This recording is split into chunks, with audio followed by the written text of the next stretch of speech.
Bismillahirrahmanirrahim. Assalamualaikum warahmatullahi wabarakatuh. Perkenalkan, nama saya Sela Farunisa. Saya perwakilan dari kelompok 5 pada mata kuliah Kapita Selekta Biologi 1 yang beranggotakan saya sendiri, kemudian Siti Zahra Fatimah, Sofi Farihah, dan Wilda Khairin Najwa. Nah, pada video kali ini saya dan teman saya akan membahas mengenai struktur dan fungsi alat-alat reproduksi pada pria dan wanita. Nah, sistem reproduksi pada manusia ini termasuk ke dalam kategori reproduksi seksual. Artinya, reproduksi ini terjadi melalui proses bertemunya gamet jantan yang disebut dengan sperma dengan gamet betina yang disebut dengan ovum, kemudian membentuk individu yang baru yang disebut dengan fertilisasi.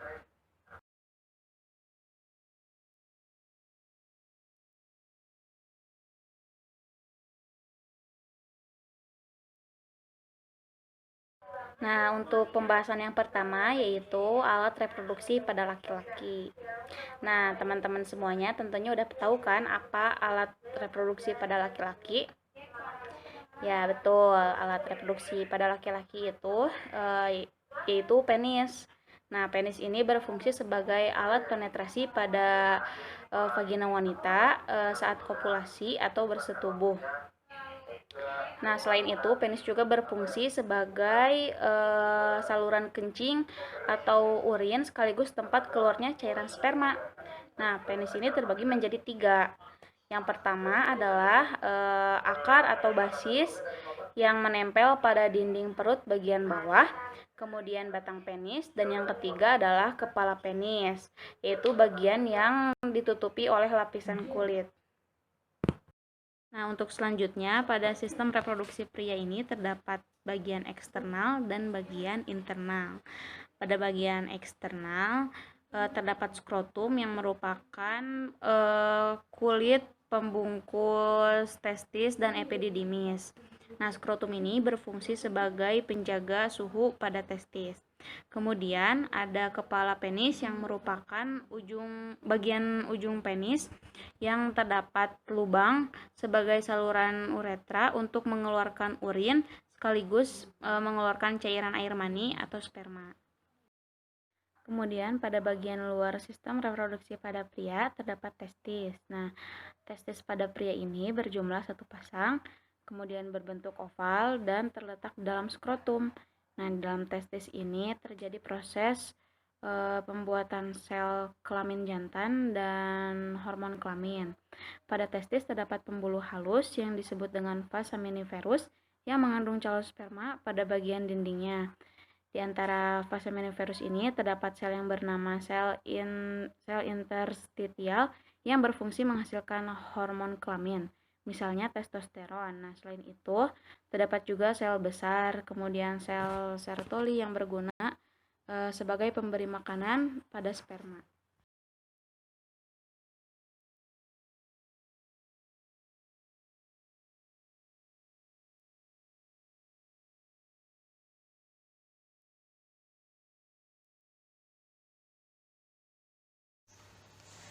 Selanjutnya, saya akan menjelaskan mengenai sistem reproduksi pada wanita. Fungsi utama dari alat kelamin wanita adalah untuk memproduksi sel telur. Selain untuk memproduksi sel telur, alat kelamin pada wanita juga berfungsi sebagai tempat bertemunya antara sel sperma dan sel telur. Selain itu, juga berfungsi sebagai tempat perkembangan janin. Selanjutnya, saya akan menjelaskan mengenai struktur dan fungsi organ reproduksi pada wanita. Organ reproduksi pada wanita terdiri atas 2 bagian. Yang pertama yaitu alat kelamin luar dan alat kelamin dalam. Alat kelamin luar merupakan alat kelamin yang tampak di permukaan tubuh dan terlihat. Sedangkan alat kelamin dalam merupakan alat kelamin yang terdapat di dalam tubuh sehingga tidak tampak di luar tubuh. Alat kelamin luar terdiri atas beberapa organ.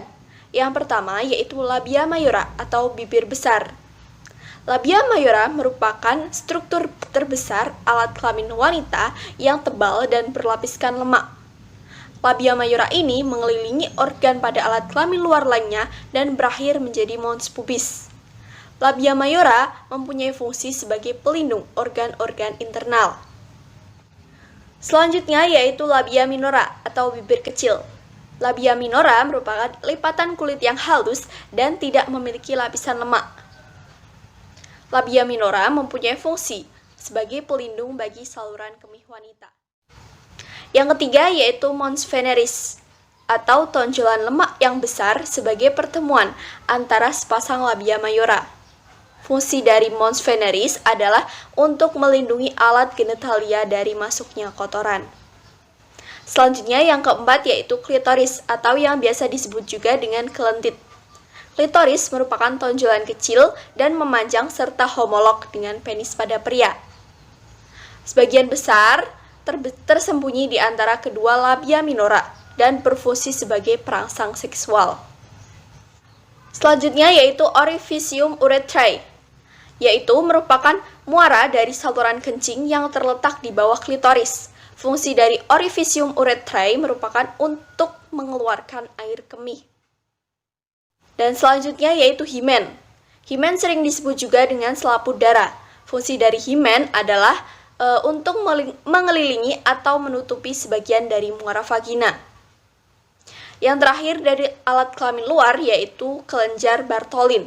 Kelenjar ini merupakan kelenjar yang terletak di kedua sisi bukaan vagina yang berfungsi menghasilkan lendir kental untuk melumasi vagina ketika berhubungan seksual. Bagian reproduksi wanita selanjutnya yaitu alat kelamin dalam. Alat kelamin dalam terdiri atas beberapa organ.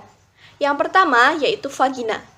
Vagina merupakan alat kelamin wanita yang menghubungkan alat kelamin luar dengan rahim. Vagina terdiri atas otot yang membujur ke arah belakang dengan dinding yang banyak memiliki lipatan meskipun lebih tipis dari rahim. Selain itu, lendir yang dihasilkan dari dindingnya berfungsi mempermudah persalinan. Fungsi dari vagina adalah menahan penis saat berhubungan seksual dan menyimpan semen-semen. Yang kedua yaitu serviks. Serviks merupakan pintu masuk antara vagina dan rahim yang berupa lorong sempit. Serviks ini berfungsi sebagai jalan lahir saat persalinan dan sebagai pelindung rahim dari infeksi serta sebagai jalan masuk sperma. Yang ketiga yaitu ovarium atau yang disebut juga dengan indung telur. Ovarium merupakan sepasang organ berbentuk oval yang terletak di rongga perut dan memiliki struktur berbentuk bulatan-bulatan yang disebut folikel. Tiap folikel mengandung sel telur atau oosit yang berada pada lapisan tepi ovarium. Fungsi dari ovarium adalah memproduksi telur matang untuk pembuahan dan memproduksi hormon steroid dalam jumlah besar. Selanjutnya yang keempat yaitu oviduk atau tuba falopi. Oviduk merupakan saluran penghubung antara ovarium dan rahim. Di ujung oviduk terdapat fimbria yang menyerupai jari-jari untuk menangkap telur yang matang. Oviduk ini berfungsi untuk membawa sperma dan telur ke tempat terjadinya pembuahan, yaitu ampula tuba. Organ selanjutnya yaitu rahim atau uterus. Rahim pada wanita hanya ada satu dan tersusun atas otot yang tebal. Rahim bagian bawah memiliki ukuran yang lebih kecil dan biasa disebut sebagai leher rahim atau serviks. Bagian yang besar dari uterus disebut dengan corpus uteri. Terdapat 3 lapisan utama uterus, yaitu perimetrium, myometrium, dan endometrium. Endometrium merupakan lapisan yang akan mengalami penebalan dan pengelupasan apabila tidak ada pembuahan. Fungsi utamanya adalah tempat menunjang pertumbuhan dan perkembangan janin. Sekian penjelasan mengenai struktur dan fungsi organ reproduksi pada pria dan wanita dari kelompok kami. Mohon maaf apabila ada kesalahan. Wallahul muwaffiq ila aqwamit thoriq. Wassalamualaikum warahmatullahi wabarakatuh.